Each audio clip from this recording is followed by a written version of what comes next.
Ms. Goodridge, please, for 5 minutes. Thank you.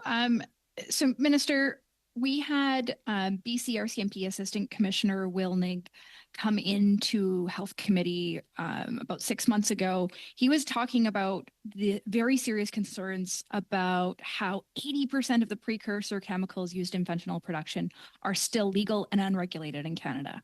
Why has Health Canada been dragging its feet for the last 2.5 years to do anything on this? Well, I think one of the greatest concerns with this is a lot of these precursor chemicals are used in normal legal commercial enterprises. So it's very hard to stop some of this because a lot of what's being used can be found in legal products. So, but I deeply share this.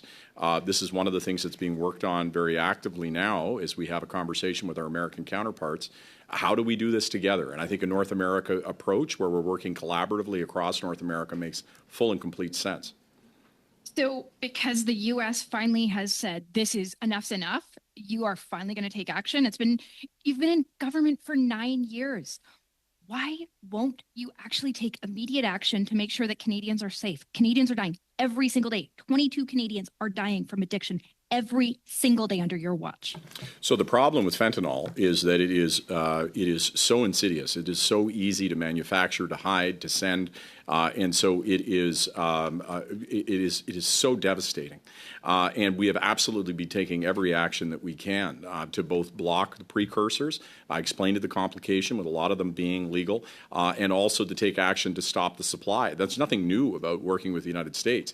It's about trying to have a conversation with a new administration about how we collaborate better. But the action that we've been taking is doing everything that we can on the basis of evidence and science, and I can assure you that I care about it every bit as much as you do. Ms. Goodridge. So what Canadians can hear from what you've just said is you're doing nothing and you're okay with that. So back to this whole conversation around scurvy. Food inflation has increased 36% higher in Canada than it has in the US, which means the carbon tax that you guys continue to jack up, and you plan on jacking up again come this spring, is going to further make food more expensive. Canadians are now getting scurvy. Your plan to remove tax for a couple months on Chiefs Puffs and chips. Why not make healthy food more attainable so that Canadians can eat? So as I just explained, scurvy is existing in communities of extreme food insecurity, mostly Indigenous.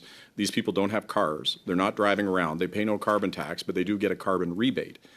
Your policy would be to take the rebate away from them. I can guarantee taking cash away from somebody is not going to help them not have scurvy. And I would ask, what are your policies? I can tell you what our policies are around food insecurity. And then the second thing I would say, can you tell us whether or not you support vaccinations? Full stop.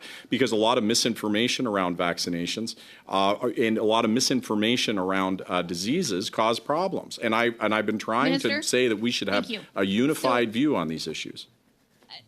Quite respectfully, most of these communities that are seeing scurvy increase are in the north, where they do in fact have to pay carbon tax to heat their house, to keep the electricity on. That's a bill they see every single month as a direct result of your government's policies. And frankly, it's really rich for you coming from a Southern Ontario area to be sitting here lecturing me on what food insecurity looks like in the north, someone that lives north. So I'm sorry, Minister, this is absolutely part of the problem. If you guys just got rid of the carbon tax, people could afford to heat, eat, and house themselves.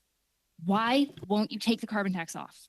Because that's disingenuous and untrue. That the people that you're talking about who are so food insecure that they have scurvy are almost exclusively in Indigenous communities. These are people of very limited means that are not paying next to anything in terms of carbon tax. So you're okay with that? What I'm saying, what I'm not okay, I don't know if I'm allowed to finish.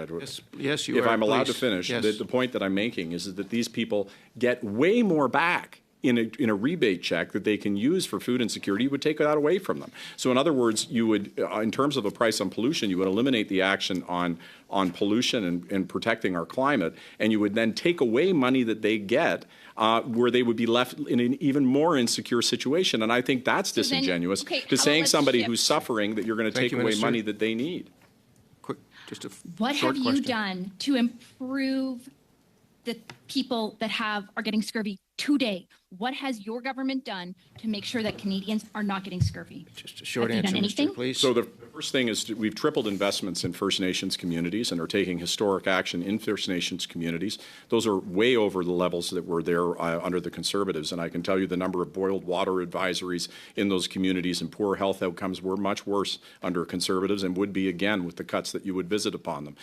In terms of the country writ large, things like the school food program, things like So you've done making nothing sure that to women have actually access help to the child people- care so that Thank they you. can afford child care, making sure that people get the savings that come from dental care and pharmacare. That's real help. Thank you. Making cuts isn't going to help any of those people. Thank you, Minister.